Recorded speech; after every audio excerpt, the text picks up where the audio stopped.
अस्सलामुअलैकुम। YouTube channel पर मैं आप सबको खुशामदीद कहती हूँ। आज मैं आपके साथ लार्ज साइज़ सूट की कटाई का मुकम्मल तरीका शेयर करूँगी और आपको बताऊँगी कि इस तरह के सूट में से अगर आपको आस्तीन का कपड़ा ना दिया गया हो तो आपने आस्तीन का कपड़ा कैसे मैनेज करना होता है। तो सबसे पहले हम बैक दामन की कटाई करेंगे। बैक दामन की लंबाई मुझे 40 इंच दरकार है और इसकी जो चौड़ाई है वो मुझे 24 इंच दरकार है, सिलाई का मार्जिन ऐड करते हुए। तो यहाँ पे 24 इंच के ऊपर मैं चौड़ाई में इस तरह से मार्किंग करूँगी।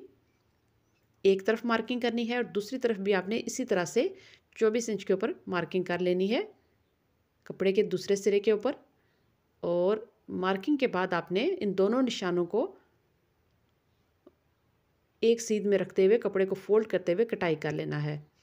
ये देखिए इस तरह से, और फिर एक दफ़ा से फोल्डिंग देंगे और इस तरह से आपने इसको कटाई कर लेना है। तो ये जो बैक दामन है ये कटाई हो चुका है और इससे जो कपड़ा चौड़ाई में हमने काटा है जो ज़्यादा था उससे ही आस्तीन आप बना सकते हैं अगर आपको आस्तीन का कपड़ा साथ नहीं दिया जाता। अक्सर सूटों के साथ आस्तीन का कपड़ा नहीं अवेलेबल होता।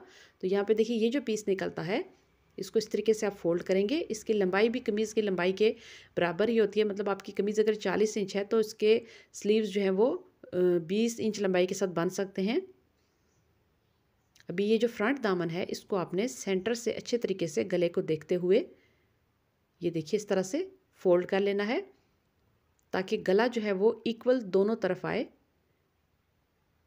इसको आपने अलग से अभी कटाई नहीं करना।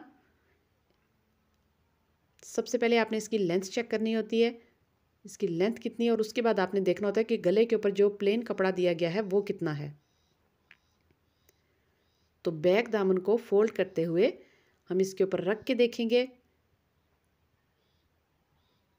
इस तरीके से बैक दामन को रखेंगे। ये जो ऊपर जो कपड़ा है इसको ध्यान में रखिए। हमेशा कटाई करते वक्त इस कपड़े को पहले से उतार लिया कीजिए। अगर आपको जो गला है वो साइज़ के मुताबिक पूरा है, उसके बाद ये कपड़ा आपको ऊपर एक्स्ट्रा लगे तो आपने इस कपड़े को लाजमी उतारना होता है, वरना गला आपका बहुत नीचे ढलक जाता है और प्लेन हिस्सा ऊपर बहुत बुरा लगता है।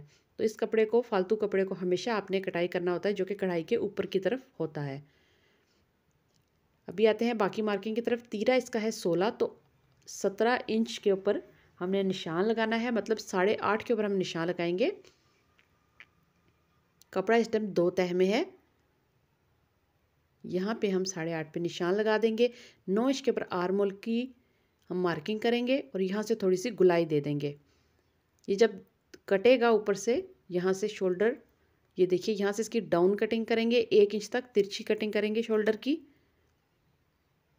और चेक करेंगे कि हमारे जो आर्म होल हैं वो 9.25 इंच तक पूरे हैं या नहीं। यहाँ पे चेस्ट हम का साइज़ हमारे पास है 40, तो 10 के ऊपर निशान लगाएंगे। यहाँ पे हम निशान लगाएंगे कमर का। कमर हमारे पास है 36 और हिप साइज़ है हमारे पास 42। तो यहाँ पे हम इसका निशान लगा देंगे 4 पे डिवाइड करके। अभी इन तीनों निशानों को आपने आपस में मिला लेना है। अभी देखिए आपने यहाँ से फ्रंट बैक दोनों दामन के ऊपर जो मार्किंग हुई है उसकी कटाई कर लेनी है। ये देखिए ये कपड़ा आपने पहले से अलग नहीं करना, इसलिए कि अगर आप पहले से अलग कर देंगे तो आपके पास अगर स्लीव्स का कपड़ा अवेलेबल नहीं तो आप आस्तीन की कटाई नहीं कर पाएंगे। चाक का कट लगाएंगे और बाकी कपड़े की भी कटाई कर देंगे। अब इसकी लेंथ को दोबारा से चेक करेंगे। ये 1 इंच तक ज़्यादा है तो इसकी मैंने कटाई कर दी है। यहाँ पे देखिए फ्रंट आर्म होल की थोड़ी सी डीप कटिंग करेंगे। ये देखिए, और दोबारा से इसकी मेजरमेंट जो है वो चेक करेंगे इस तरह से। अभी आस्तीन की कटाई 2 तरह से हो सकती है। अभी इसके साथ जो है वो ये एक एम्ब्रॉयडरी वाला पीस भी दिया गया है। आप इसको चाहें तो आस्तीन के आगे लगा लें, चाहें तो आप इसको फ्रंट दामन के ऊपर लगा लें। अभी देखिए ये वो कपड़ा है जो मैंने फ्रंट दामन और बैक दामन की कटाई करते हुए निकाला है। ये इस तरीके से है कुछ, और ये वो पीस है जो बैक दामन की कटाई के दौरान मैंने निकाला था। तो इसको आप इस तरीके से फोल्ड करके आस्तीन की इजीली कटाई कर सकते हैं जब आपके पास आस्तीन का कपड़ा ना दिया गया हो। यहाँ देखिए जितनी चौड़ाई आपको चाहिए आस्तीन की, यहाँ पे मुझे 9.25 चाहिए तो मैं 10 इंच तक लूँगी, तो मैं इंच टेप की मदद से इसकी पहले लंबाई और चौड़ाई चेक करूँगी। ये तकरीबन 21 इसकी लेंथ आ रही है और इसकी जो चौड़ाई है वो 10 इंच तक करने के लिए मैंने कपड़े को मज़ीद ऊपर की तरफ जो है वो सिरका लिया है। अभी ये वो कपड़ा है जो फ्रंट और बैक दामन की कटाई करते हुए फ्रंट दामन के अंदर से निकला है। ठीक है, जब हमने आर्म होल की कटाई की और नीचे कमीज़ की पूरी लेंथ की कटाई करते हुए इसकी चौड़ाई का कपड़ा निकाला, तो यहाँ पे ये एक्स्ट्रा से मुझे कपड़ा दिया गया है आस्तीन का। ये सिर्फ मैंने आपकी सहूलत के लिए आपको बताया है कि अगर ये कपड़ा ना भी होता तो भी हम लार्ज साइज़ में सूट की ईज़िली कटाई कर सकते हैं। तो यहाँ पे जब आपने इस तरीके से कपड़े को फोल्ड करके रख लिया तो इसके बाद आपने ये मार्किंग करनी है। सबसे पहले आप बॉटम से जितना आस्तीन को रखना चाहते हैं 5 या 6 इंच, उसमें सिलाई का मार्जिन ऐड करते हुए आप ये मार्किंग करें। इसके बाद यहाँ पे आप निशान लगाएं इस तरह से और इजीली जो है वो आप आस्तीन की कटाई कर लें। तो इस तरह से ये जोड़ वाली जो आस्तीन है वो बहुत ही तसल्ली के साथ और आराम के साथ कटाई कर सकते हैं, कोई इसमें मसला नहीं। ये लार्ज साइज़ में सूट की कटाई की है। अगर ये आस्तीन का कपड़ा अलग से ना भी दिया गया होता तो अभी ये सूट मुकम्मल कटाई हो सकता था। अभी इस कपड़े को जो कि अलग से दिया गया है इसकी कटाई करेंगे। इसकी लंबाई और चौड़ाई पहले से चेक कर लीजिए। इसमें सिलाई का मार्जिन ऐड कीजिए जितना आपने रखना है। फ्रंट से आपने आस्तीन 5 इंच रखनी है, 5 रखिए। अगर 6 इंच रखनी है 6 इंच रखिए, लेकिन आधा आधा इंच सिलाई का मार्जिन लाजमी ऐड कीजिए। अभी देखिए यहाँ से बॉटम से हम इसकी कटिंग करेंगे इस तरीके से और यहाँ से आर्म होल वाली साइड से भी इसकी कटाई कर देंगे। अगर आपके पास कपड़ा कम आता है यहाँ पे तो आप ये जो कपड़ा आपने यहाँ से कटाई किया है इसको आप इस जगह पे भी ऐड करके अगर 1 से 1.5 इंच कम है तो आप फिर उसकी कटाई कर सकते हैं। तो यहाँ पे हम लार्ज साइज़ है तो 3 इंच तक कपड़ा बाहर की तरफ छोड़ते हुए कटाई करेंगे। कैंची का रुख बाहर की तरफ रखेंगे और इसकी कटाई कर देंगे। जिस तरह के हमने फ्रंट दामन की थोड़ी सी डीप कटिंग की थी उसी तरह से हम जो हिस्सा आस्तीन का फ्रंट दामन के साथ अटैच होना है उसकी कटिंग भी थोड़ी सी डीप करेंगे और दोबारा से इसको चेक कर लेंगे। ये देखिए ऊपर के 2 हिस्से मैंने अलग किए और यहाँ से इसकी थोड़ी सी डीप कटिंग कर देंगे, बिल्कुल मामूली सी, बाकी सिलाई के अंदर ही एडजस्ट हो जाएगी। तो इसमें बिल्कुल थोड़ा सा फ़र्क होता है, ये देखिए बस इतना सा। अभी आते हैं शलवार के कपड़े की तरफ। तो शलवार का कपड़ा इसके साथ जो दिया गया है वो इस तरह से है। ये देखिए ये इसकी खुली वाली साइड है, 4 तहें इसकी कपड़े की। कपड़े की जो चौड़ाई है वो मुकम्मल है, मतलब 40 इंच तक मुझे चौड़ाई चाहिए थी।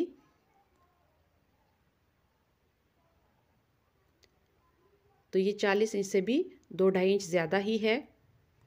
तो सबसे पहले कपड़े को इस तरह से रखेंगे। कपड़े की खुली साइड मेरी तरफ है तो उस तरफ से हम सबसे पहले इंच टेप को रखते हुए शलवार या ट्राउज़र की जितनी भी लंबाई आपको दरकार है उसकी मार्किंग करेंगे। और मार्किंग करते हुए आपने ध्यान रखना है कि आपने ट्राउज़र बॉटम फोल्डिंग या पांचे बनाने के लिए जो कपड़ा होता है और नेफे का जो कपड़ा उसको लाजमी ऐड करना है, कम से कम 2-2 इंच। तो यहाँ पे ये देखिए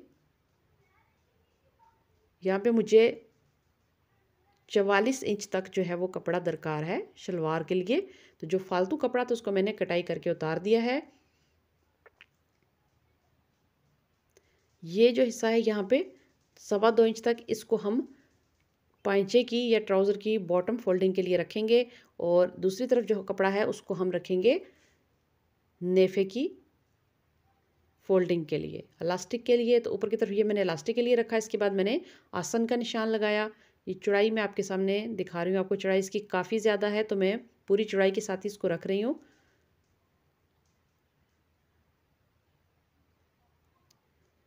तो पांचे का जितना भी आप रखना चाहें उतना निशान लगा लीजिए। मैंने यहाँ 6 इंच के ऊपर लगाया है। अगर आप शलवार बनाना चाहते हैं तो आप इस तरीके से इसकी मार्किंग करेंगे और कटाई कर देंगे। लेकिन अगर आप ट्राउज़र की शक्ल में इसको बनाना, शेप देना चाहती हैं तो फिर आपने सबसे पहले दोनों तरफ की जो आपने फोल्डिंग देनी है नेफे की भी और पांचे की, उसको फोल्ड करेंगे और उसके बाद जितना हमारे पास कपड़ा सेंटर में बचेगा टोटल उसके सेंटर में आपने मार्किंग कर देनी है। ठीक है, ये जितना भी कपड़ा हमारे पास बचा, फ़र्ज़ कीजिए कि हमारे पास 40 बचा तो हम 20 के ऊपर यहाँ मार्किंग करेंगे। इसके बाद इसकी शेप कुछ इस तरह से आएगी। इसकी शेप शलवार की तरह तिरछी नहीं होगी। ये जो ट्राउज़र शेप में सिंपल सीधा ट्राउज़र बनता है ये वो है।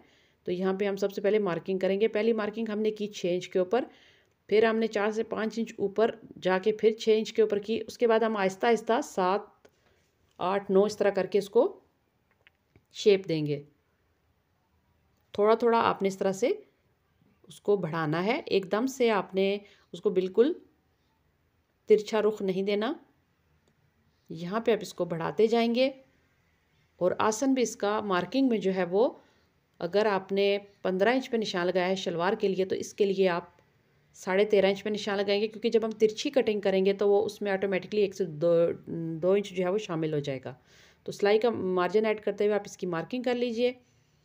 इसके बाद ये देखिए जो फोल्डिंग है पाइंचे की या ट्राउज़र की, उसको ध्यान में रखते हुए आपने इस तरह से शुरू में आपने 3-4 इंच जो है वो सीधा कटाई करना है। फिर आहिस्ता आहिस्ता आपने इसको शेप देते हुए आसन के निशान की तरफ ले जाना है। क्रॉच एरिया के निशान की तरफ ले जाने के बाद आपने यहाँ से जब इसकी तिरछी कटिंग करनी है, अपने हिप साइज़ के हिसाब से आपने जितना इसको तिरछी कटिंग देनी है, जितनी फिटिंग आप पहनना पसंद करते हैं। इस तिरछी कटिंग का फ़ायदा ये होता है कि शलवार के अंदर या ट्राउज़र के अंदर खिंचाव नहीं आता। तो इस तरीके से आप इसको मुकम्मल कर लीजिए।